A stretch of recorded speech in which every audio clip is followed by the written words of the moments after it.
Hi there. So, a lot of people are asking, how do I respond to civil unrest, to what's happening in the United States with the protesters and with the police?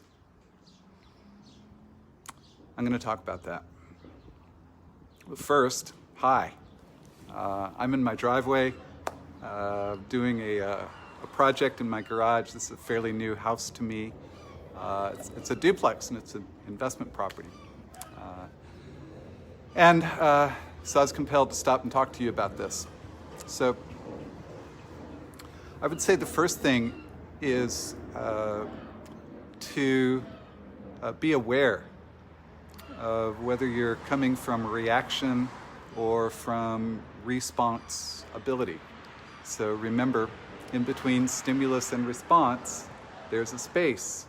And in that space is choice. And in that choice is freedom and power.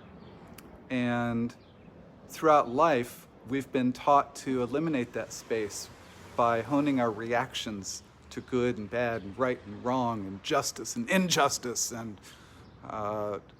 horrible things and wonderful things. And so, if you examine this, then what you might find is that you might be very compelled to react from blame. Blame towards one of the groups or parties or politicians or types of people involved. Or if you choose not to blame, and by the way, every time you complain, you're doing that. So if you choose to not blame, then you might justify, right? About how we live in a complex society and, whatever.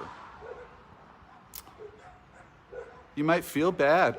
You might feel guilty. So there's actually a lot of messaging out there aimed at certain parts of our society that we should be ashamed for who we are, for the privilege that we have. And there's fairly noted reactions to many elements of society who can afford to write a check and do so because they feel bad. And that very clearly could be coming from shame. And it's not that I don't want you to write a check, or that I want you to care, or that I don't want you to demonstrate what you stand for. It's that I don't want you to feel guilty for being who you are, and being born into the body that you were born into.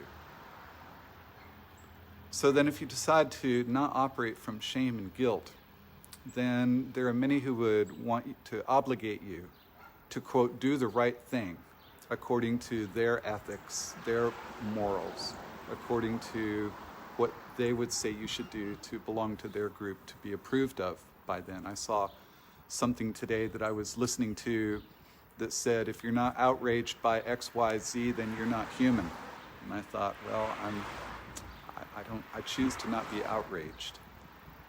Outrage to me hijacks my mind, puts me into the responsibility process around blame or justify, and has me reacting in ways that I don't think are terribly effective. So, do I care? Yes. Do I care deeply? Yes. Am I outraged? No, I'm not. So, operating from responsibility means owning your power and ability to create, choose, and attract. It means asking yourself, what do I want about this situation? So, ultimately, most philosophers and gurus on responsibility, personal responsibility, say that ultimately it's about taking action. But that action is inspired by your particular genius and your particular inspiration about what you want to own about this situation, and then your own demonstration that follows. So my answer to how do I respond to the civil unrest, to the social situation in the United States, to police brutality, to looting, to rioting, to cities on fire, how do I respond to that? I would say the way you respond to that is by examining who you are and then making the response that matters to you.